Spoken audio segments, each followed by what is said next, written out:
रखो ध्यान मन से, तन से करो योग, समीप नहीं आएगा किसी भी प्रकार का रोग। नमस्कार दर्शकों, मैं शांभवी पोद्दार आप सभी दर्शकों का स्वागत करती हूं आपके अपने कार्यक्रम हमारा स्वास्थ्य में। हमारा आज का विषय है कि वर्षा ऋतु में हम किस प्रकार से बीमारियों से बच सकें। वर्षा ऋतु यूँ तो अपने साथ ठंडक और सुकून लेकर आती है, क्योंकि ये हमें तपती गर्मी से राहत देने का जो काम करती है। आज इसी से जुड़ी हुई परेशानियों पर बात करने के लिए हमारे साथ मौजूद हैं डॉक्टर दिलीप कुमार पांडे जी। सर, आपका स्वागत है। धन्यवाद। सर, जैसा कि हम जानते हैं, बदलते मौसम में कई सारे वायरस और बैक्टीरिया सक्रिय होने लगते हैं, जिस कारण से सर्दी जुकाम एक आम समस्या बन के हमारे सामने आती है। लेकिन इस कोरोना के दौर में हम ये कैसे पता लगा सकते हैं कि ये एक सामान्य सर्दी जुकाम है या फिर ये कोरोना वायरस के लक्षण? देखिए, ऐसा है कि बरसात में यानी कि अप्रैल मई और जून में काफ़ी गर्मी रहती है। गर्मी के बाद जब बरसात शुरू होता है तो बड़ा ही सुंदर मौसम हो जाता है। लेकिन इसके साथ ही वातावरण में ह्यूमिडिटी, आर्द्रता बहुत ज़्यादा बढ़ जाती है और वेरिएशन होता है। टेम्परेचर का वेरिएशन होने के चलते बहुत से डिजीज़ होते हैं, जिसमें आप बता रहे हैं कि वायरल डिजीज़ या बैक्टीरियल डिजीज़ या फंगस के चलते ये सब रोगों का तादाद ज़्यादा बढ़ जाता है। हमारे क्लिनिकों में या हमारे हॉस्पिटल में इसके रोगी बहुत ज़्यादा आना शुरू करते हैं।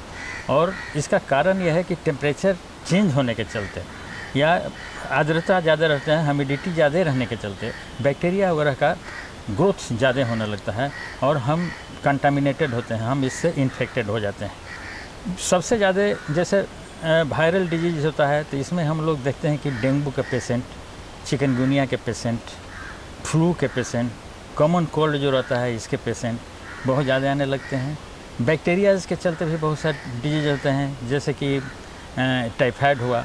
इसमें हम लोग कह सकते हैं कि वाटर बोर्न डिजीज़ जो रहते हैं, वाटर के चलते वाटर के कंटामिनेशन होने के चलते बहुत से रोग होते हैं, जिसमें हमारा टाइफाइड आता है, हेपेटाइटिस ए होता है, ये एक वायरल डिजीज़ होता है, डायरिया होता है, कॉलरा होता है। इस तरह गैस्ट्रोइंटेस्टाइनल डिजीज़ जिसको बोलते हैं, लूज मोशंस होना, उल्टी होना, ये सब के पेशेंट हम लोग के क्लिनिक में और अस्पताल में ज़्यादा आने लगते हैं।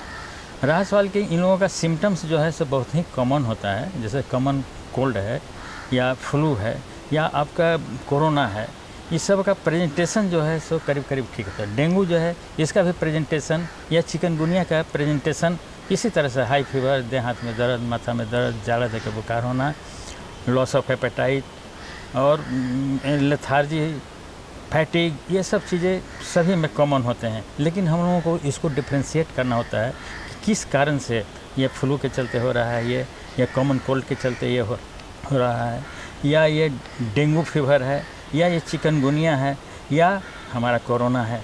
तीनों का अलग अलग सिम्टम होते हैं, इनका जांच करवाने पड़ते हैं। जैसे कि मान लीजिए कि डेंगू है, डेंगू का पेशेंट आता है, हाई फीवर लेकर आता है, सर में दर्द लेकर आता है, देह हाथ में बहुत ज़्यादा दर्द रहता है, लग रहा है कि हड्डी टूट रहा है, इसको हड्डी तोड़ ज्वर भी कहते हैं हम लोग। और डिहाइड्रेटेड नज़र आएगा, बहुत फैटिग नज़र आता है। इस सब का हमें जांच करवाना पड़ता है। पैथोलॉजिकल जांच करवाते हैं तो NSI या IgG, IgM, ये सब का हम लोग जांच करते हैं, तो इससे पता लगता है कि डेंगू पे चलता है। इसी तरह चिकनगुनिया है, चिकनगुनिया में भी हाई फीवर होता है, देह हाथ में दर्द होता है, जोड़ में दर्द होता है। लेकिन चिकनगुनिया का एक प्रॉब्लम है कि ये बहुत दिन तक परसिस्ट करता है। देखा गया है कि कभी कभी 6 महीना तक दर्द जो रहता है जोड़ में रह जाता है इसमें। और इसका भी प्रेजेंटेशन जनरली देखिएगा कि माथा में दर्द, देह हाथ में दर्द, जोड़ में दर्द है। फिर इसका हम लोग पैथोलॉजिकल जांच करवाते हैं और इससे पता लगता है कि ये चिकनगुनिया है। फिर मलेरिया हमारा आता है। मलेरिया में भी हम लोग जानते हैं ये बहुत कॉमन है, बहुत दिनों से होता आ रहा है। सब लोग जानते हैं इसके बारे में कि जाड़ा दे के बुखार होना, हाई फीवर, माथा में दर्द, उल्टी होना, कभी कभी उन लोगों को जॉन्डिस भी हो जाता है, लूज मोशंस वगैरह हो सकते हैं। और इसका एक तो टाइमिंग रहता है कि देखिएगा कि किस टाइप का। मलेरिया भी 4 तरह के होते हैं, 4 तरह के इसके पैरासाइट्स होते हैं। तो जैसे फाल्सिपेरम मलेरिया हुआ, वाइवेक्स हुआ, ओवेल हुआ या मैलेरी होता है। तीनों का लक्षण कुछ अलग है, लेकिन हम लोग इसका जांच करवाते हैं, पैथोलॉजिकल जांच करवाते हैं और इसमें हम लोग देखते हैं कि इसका एंटीजन का टेस्ट होता है। इससे हम लोग तुरंत पता लगाया जा सकता है कि ये मलेरिया है। तो इस तरह से हम डायग्नोज करते हैं इसके सिम्टम्स से। इसका बुखार जो रहता है एक दिन बीच करके या 2 दिन बीच करके बुखार आता है, या कंटिन्यूअस भी बुखार रहता है। आजकल थोड़ा दवा मेडिकेशन लेने के चलते पैटर्न चेंज हो गया है, तो बुखार के आधार पर भी हम लोग करते हैं कि किस टाइप से बुखार आया है, बुखार आने का क्या तरीका है, इसके आधार पर भी हम लोग इसको डिफ्रेंशिएट कर सकते हैं। कॉमन कोल्ड में जो होता है, इसमें देखिएगा कि रनिंग नोज हो रहा है, नाक से पानी गिरना, नाक लाल हो जाना, सोर थ्रोट होना, गला में खसखसाहट होना, देह हाथ में दर्द होता है, माथा में दर्द होता है, सुस्ती रहती है। और लेकिन ये जो है सो सेल्फ लिमिटिंग डिजीज होता है, 2 या 3 दिन में ठीक हो जाता है। केवल सिम्टोमेटिक दवा हम लोग लेते हैं, जैसे पैरासीटामोल ले आए या कोई एनाल्जेसिक लेते हैं, ये सब लेने के बाद 2 या 3 दिन में ये अपने आप ठीक हो जाता है, बशर्ते कि कोई बैक्टीरियल सेकेंडरी बैक्टीरियल इन्फेक्शन नहीं हो जाए या इसका कोई कॉम्प्लिकेशन नहीं डेवलप कर जाए। इसके चलते कॉम्प्लिकेशन में न्यूमोनिया वगैरह हो सकता है या आपके अदर ऑर्गन्स जो हैं ये सब इन्वॉल्व हो सकते हैं। तो कॉमन कोल्ड जनरली अपने सेल्फ लिमिटिंग होता है। फ्लू भी जो है इससे थोड़ा सा आगे बढ़ के इसका बड़ा रूप है, इन्फ्लुएंजा का रूप होता है, लेकिन आजकल हम लोग में इम्यूनिटी काफ़ी डेवलप हो गई है। इस समय में सर में दर्द, देह हाथ में दर्द होगा, खांसी, सोर थ्रोट, और इसका अगला जो रूप होता है, भयंकर रूप जो होता है या कॉम्प्लिकेटेड रूप होता है, निमोनिया वगैरह डेवलप कर सकता है। लेकिन ये भी सेल्फ लिमिटिंग होता है, 3 से 4 दिन या 5 दिन में ये ठीक हो जाता है।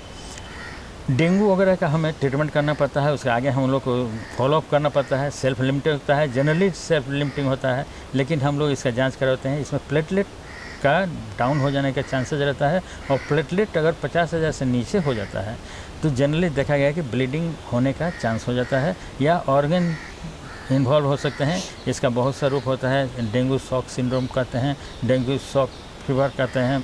तो इस सब के चलते आपके मल्टी ऑर्गन फेलियर होने का चांसेस होता है, और इसका सेवरिटी को हमको देखते रहना चाहिए। अगर ज़्यादा सीवियर हो गया, हमारा प्लेटलेट ज़्यादा कम हो रहा है, पेशेंट का सिम्टम बहुत ज़्यादा बढ़ता जा रहा है या ब्लीडिंग नज़र आ रहा है, ऐसे में पेशेंट को हॉस्पिटलाइज करना या सुपर स्पेशलिटी में भेजा जाता है, ताकि इसका प्लेटलेट वगैरह का ट्रांसफ्यूजन किया जा सके। चिकनगुनिया भी जो है सो सेल्फ लिमिटिंग होता है, धीरे धीरे ठीक हो जाता है। अगर इसके भी सीवियरिटी को हम लोग ध्यान में रखते हैं, अगर ज़्यादा प्रॉब्लम हो तो उसको भी हम लोग को हॉस्पिटलाइज करवाना पड़ता है। मलेरिया का भी हम लोग ट्रीटमेंट करते हैं, और अगर इसका भी सीवियरिटी हो सकती है, इसके चलते भी बहुत से कॉम्प्लिकेशंस डेवलप कर सकते हैं, जो कि हॉस्पिटलाइज करवा के स्पेशलाइज ट्रीटमेंट लेना ज़रूरी हो जाता है। इस तरह से हम लोग फीवर जो होते हैं, हेपेटाइटिस जैसे कि हेपेटाइटिस ए होता है, हाँ, इसके चलते जॉन्डिस हो जाता है, ये भी वाटर बॉर्न डिजीज होता है।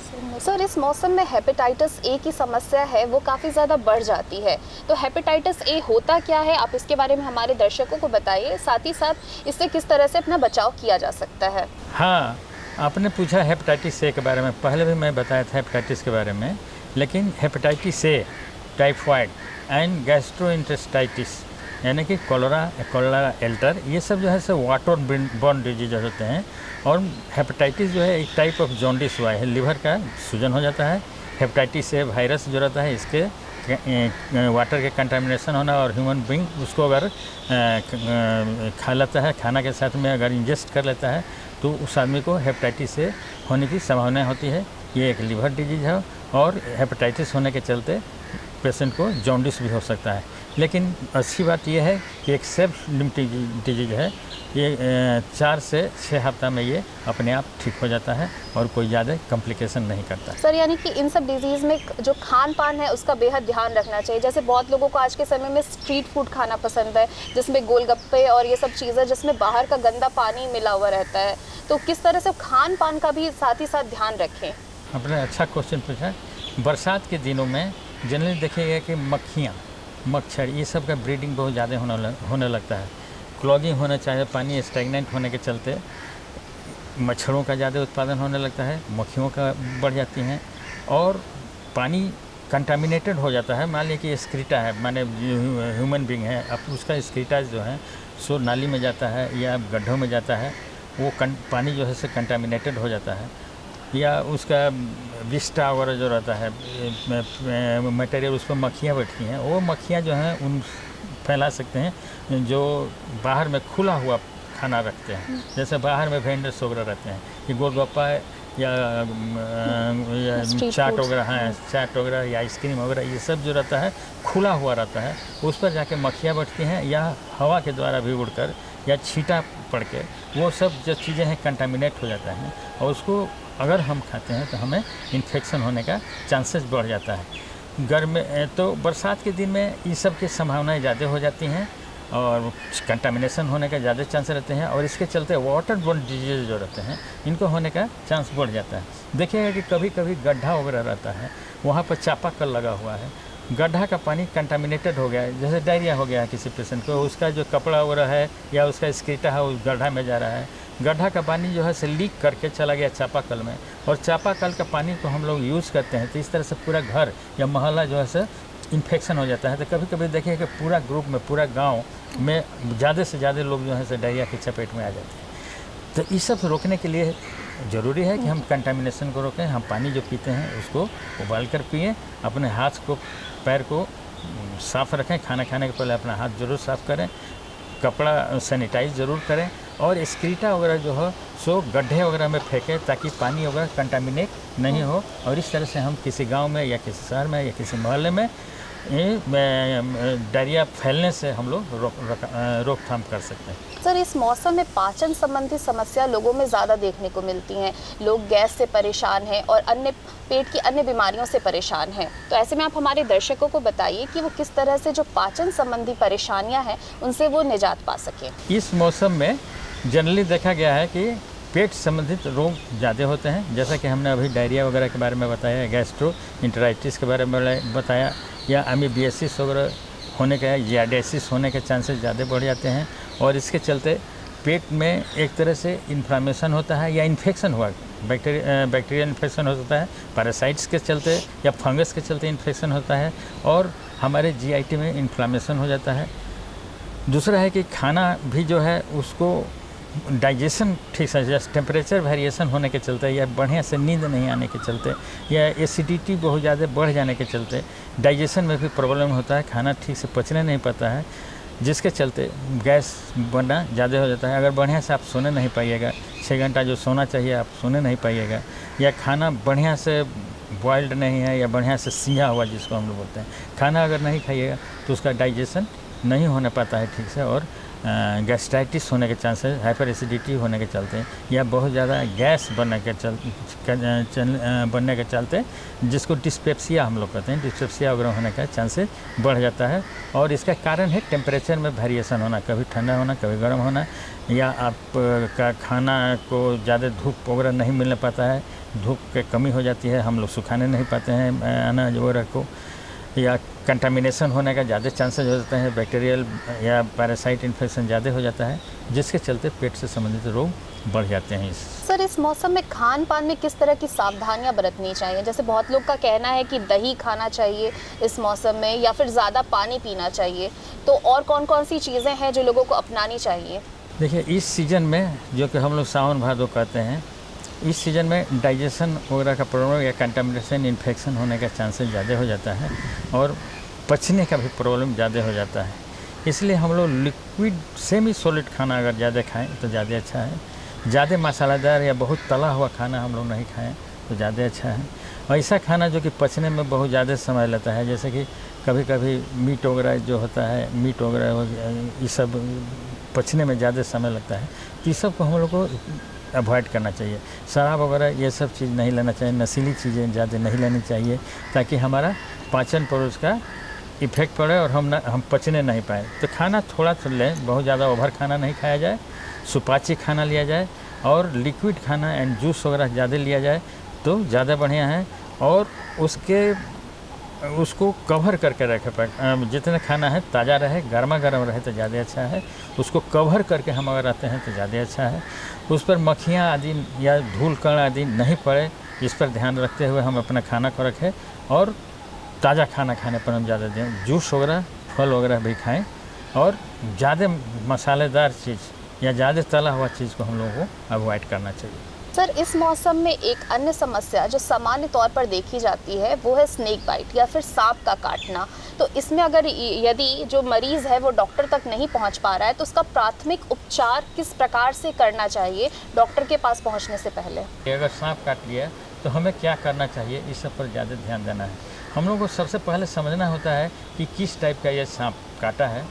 तो सांप जो विषधर होते हैं जनरली उसको फैंग होता है और 2 फैंग होते हैं, 2 दांत का मार्क लगेगा आपके जहाँ पर वो काटता है वहाँ पर देखिएगा कि 2 दांत का निशान लगा हुआ है। अगर 2 दांत का केवल निशान है तो आप समझिए कि विषधर का ज़्यादा चांस है उसको काटने का। अगर मल्टीपल टूथ बाइट्स का निशान मिल रहा है तो जनरली वो नॉन पॉइजनस स्नेक होने का चांस रहता है। तो सबसे पहले हम लोग इसको देखते हैं कि दांत का जो मार्क है वो कैसा है। फिर जाकर अगर पकड़ में आ जाता है सांप तो हम उसको पकड़ लें उसको और उसको डॉक्टर के पास दिखाना होता है कि ये किस टाइप का सांप है, ताकि हम ये पता लगा सकें ये सांप जो डसा है, जो काटा है, जो बाइट किया है वो विषधर सांप है या कि नॉन पॉइजनस सांप है। तो इसका डिफ्रेंशिएट करना है, दोनों का ट्रीटमेंट में अलग हो जाता है। जब हमें पता लग जाता है कि ये विषधर सांप है तो उसका ट्रीटमेंट हम लोग बहुत अच्छी तरह कर सकते हैं, लेकिन बजाते कि हम सही समय पर डॉक्टर के पास या क्लिनिक में या पीएचसी में या सभी जगह एंटी वेनम का उपलब्धता रहती है और हम उसको जल्दी से जल्दी वहाँ पहुँचाने में हमको सावधानी ये रखनी है कि जिस पार्ट में वो काट रहा है उस पार्ट को बिल्कुल अस्थिर कर देना है। हम लोग को समझना चाहिए कि जितना ही सर के नज़दीक सांप काटेगा उतना ही वो डेंजरस होता है। अगर पैर में काटता है तो थोड़ा कम डेंजरस है, अगर हाथ में काटता है तो ज़्यादा डेंजरस है, अगर नेक में काटता है, आपके गर्दन के पास में काटता है तो और ज़्यादा डेंजरस हो जाता है। इसलिए हमें ध्यान देना होगा कि सांप काटा कहाँ है। दूसरा है कि उस पार्ट को या उसको बिल्कुल अस्थिर कर देना है। जितना ही मूवमेंट होगा जहर जो है सो उतना ही सर्कुलेशन में जाने के चांस ज़्यादा हो जाता है, उतना जल्दी ब्लड सर्कुलेशन में चला जाएगा और उसके बाद पूरे बॉडी में या ब्रेन में जाने का चांस बढ़ जाता है। तो इसके लिए हम लोग करते क्या है कि या तो कमाची बांध दें या उस पैर को बिल्कुल प्लास्टर करने जैसा बिल्कुल अस्थिर कर देना है। दूसरा है कि टोर्निकेट बांधते हैं हम लोग। टोर्निकेट भी बांधने का तरीका होता है। टोर्निकेट को बहुत ज़्यादा टाइट नहीं बांधना चाहिए और टोर्निकेट को इस तरह से बांधना चाहिए कि एक उंगली उसमें पास कर सके, नहीं तो हमें रोकना है वेनस ब्लड, जो रिटर्न ब्लड हो रहा है उसको हमको रोकना है। लेकिन जो आर्टेरियल ब्लड है जो कि सर खाना लेकर जा रही है, उस पार्ट को भोजन लेकर जा रही है, उसको हमें ब्लॉक नहीं करना है। इसलिए कुछ देर पर हम लोग करते क्या है कि टूर्निकेट को खोल देते हैं, अदरवाइज गैंग्रीन होने का चांस है या वो पार्ट जो है से डैमेज हो जाने का चांस रहता है। इसलिए टूर्निकेट बहुत ज़्यादा टाइट नहीं बांधना है और बीच बीच में हर 10 मिनट 15 मिनट पर उसको ढीला कर दिया जाता है, फिर बांध दीजिए और जितना जल्दी हो सके हम उसको हॉस्पिटल में पहुंचा दें। पेशेंट को बहुत आश्वासन देना होता है। हम अपना टाइम अगर पॉइजनस काट दिया है उसको सिम्टम आने लगते हैं, आपको जानना चाहिए कि सिम्टम क्या होते हैं। तो उसमें देखिएगा कि गेहूं या पॉइजन जो होता है गेहूं का या करैत का पॉइजन जो होता है न्यूरोटॉक्सिक होता है और इसमें नर्वस सिस्टम ज़्यादा इन्वॉल्व होता है।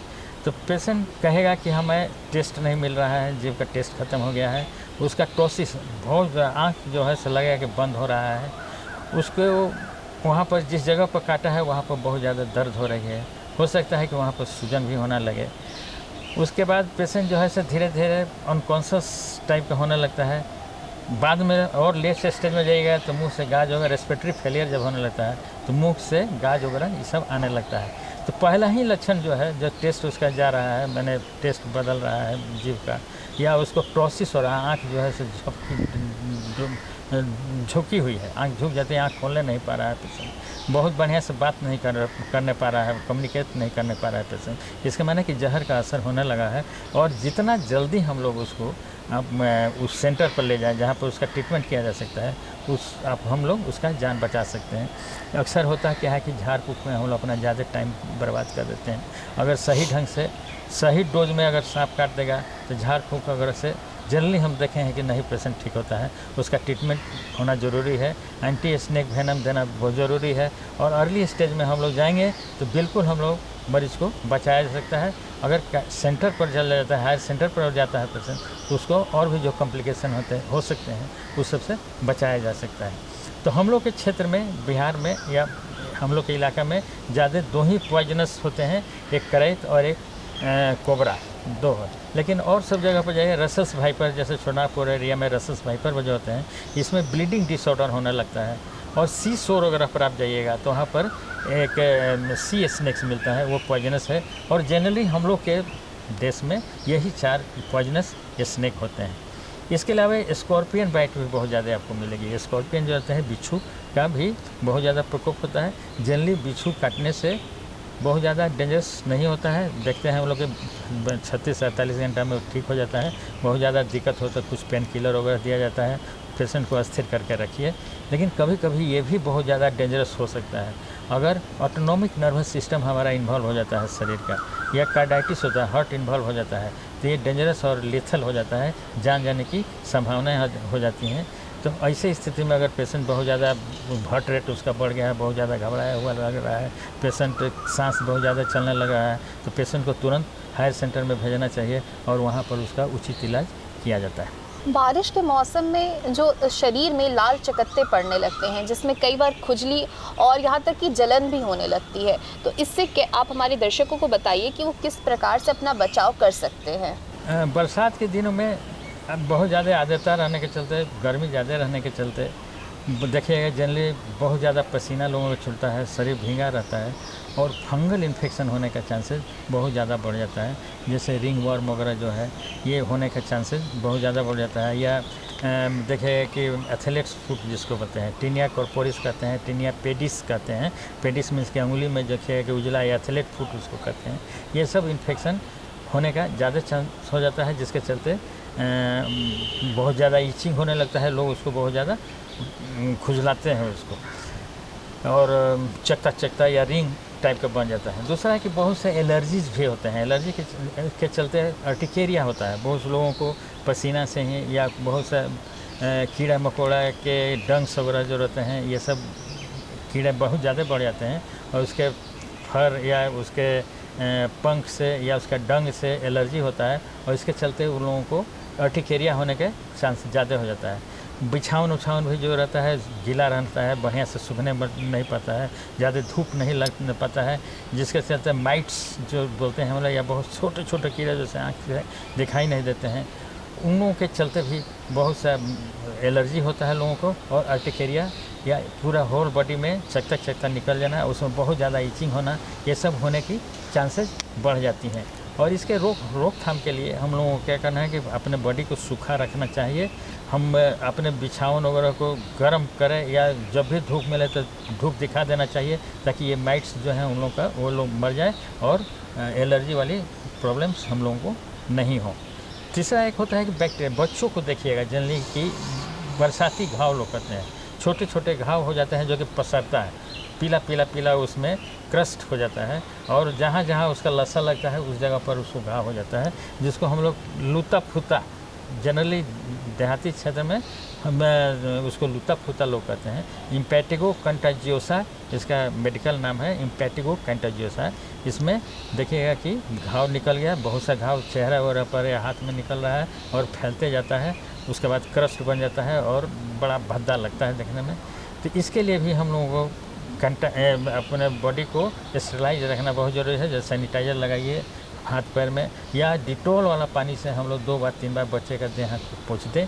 बहुत ज़्यादा देखिएगा प्रिकली हीट वगैरह निकल जाता है, जिसके चलते बच्चा नोचते रहता है, उसका नाखून काट के रखना चाहिए। नाखून के चलते जो कट जाता है या एब्रेजन जो हो जाता है, छिला जाता है जिसको बोलते हैं, इसमें इन्फेक्शन हो जाने के चांसेस रहते हैं। और घाव भी जो है या फंगल इन्फेक्शन जो है नाखून के चलते एक जगह से दूसरी जगह, या नोचते हैं हम तो एक जगह से दूसरी जगह फैलने का चांस होता है। ये बड़ा कंटाजियस से फैलने वाला चीज़ होता है, इसलिए कपड़ा लता जो है उसको भी सैनिटाइज करना चाहिए, बढ़िया से साबुन से या डिटोल से धोना बहुत ज़रूरी है, और उसको बढ़िया से सुखाना ज़रूरी है। और लोगों को ज़्यादा टच में ऐसे बच्चों के आना भी नहीं चाहिए। इस तरह से हम लोग रोकथाम कर सकते हैं। डॉक्टर साहब, आप चलते चलते हमारे दर्शकों को क्या संदेश देना चाहते हैं? हम लोगों को बरसात के दिन में बहुत ही गर्मी के बाद हम लोग को ठंडा मिलता है, लेकिन इसके चलते हम लोग कुछ ज़्यादा ही इसका दुरुपयोग भी कर सकते हैं कि ज़्यादा स्नान करना, पानी बाहर ज़्यादा निकल जाना, या बहुत ज़्यादा लापरवाही थोड़ा बरतने लगते हैं। तो इस सब से हम लोग को बचना चाहिए। काफ़ी स्टैगनेंट वाटर रहता है, पानी जमा रहता है, ब्लॉगिंग रहता है, इस सब को हम लोग को रोकना होगा। जैसे टायर में या गमला में, या देखेंगे कि एसी का पानी गिर रहा है या कूलर का पानी है, ये सब जमा नहीं रहना चाहिए। कहीं कि इस सब में ब्रीडिंग होने लगता है, मच्छर वगैरह का ब्रीडिंग होता है, जो कि बार बार हम लोग प्रचारित भी किया जा रहा है, रेडियो टीवी पर भी सब दिया जा रहा है कि स्टैग्नेंट वाटर को नहीं रखने दिया जाए। सर, आपका बहुत बहुत धन्यवाद कि आपने हमारे दर्शकों को इतना लाभान्वित किया। दर्शकों, अब मिलेंगे हम आपसे अगले अंक में, तब तक मुझे यानी शांभवी को दीजिए अनुमति। नमस्कार।